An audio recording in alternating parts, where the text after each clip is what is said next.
আসসালামু আলাইকুম আঙ্কেল, আপনি অনুমতি দিলে আপনার সঙ্গে একটু কথা বলতাম। আচ্ছা, বলতেছি আমি। অসংখ্য ধন্যবাদ আঙ্কেল আপনাকে কথা বলার সুযোগ করে দেওয়ার জন্য। তো আঙ্কেল, সর্বপ্রথমে জানতে চাচ্ছি আপনি কেমন আছেন?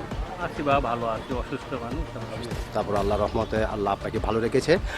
তো আঙ্কেল, আপনার নামটা জানতে পারি? সরোয়ার হোসেন।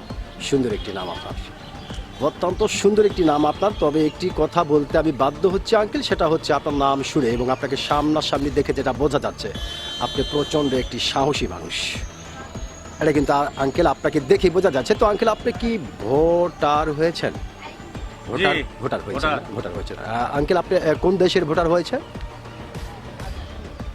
বাংলাদেশের। অসংখ্য ধন্যবাদ যে আপনি বাংলাদেশের ভোটার হয়েছেন। তো আঙ্কেল, যেহেতু আপনি বাংলাদেশের একজন সচেতন নাগরিক এবং বাংলাদেশের একজন সাহসী মানুষ, সেই ক্ষেত্রে এই বিষয়টি আপনার কাছ থেকে জানতে চাচ্ছি যে এইবার বাংলাদেশের সরকার কে হতে পারে?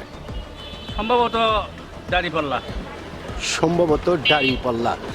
আঙ্কেল, যেহেতু আপনি খুব সুন্দর করে এবং মোটামুটি সাহসিকতার সহিত আপনি প্রথম চান্সেই বললেন যে সম্ভবত দাঁড়িপাল্লা হবে, তো আঙ্কেল আসলে আপনি কোন আইডিয়াতে আসলে এটা আপনার মনে হয়? আমি যেখানে যাচ্ছি, জি জি, স্কুল কলেজে বা ডাক্তারের কাছে, সেখানে মানে দাঁড়িপাল্লার আলাপ বেশি চলে। দাঁড়িপাল্লার আলাপ বেশি চলে।